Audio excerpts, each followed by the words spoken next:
So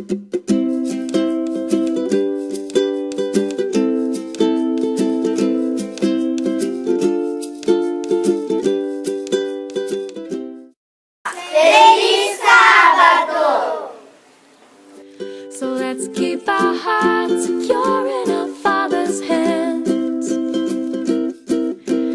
as we seek and pray for His will and His plan. I will always love you as my brother and my friend. To only bless you in this time is my earnest prayer,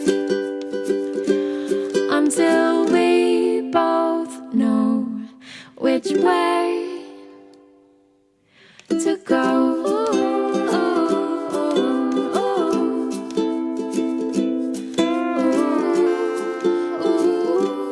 I respect you. I know that you're a child of His. I see how He is making your heart so big, and it is beautiful to me.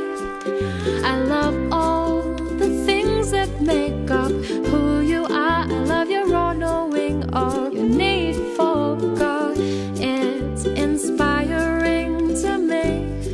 But let's keep our hearts secure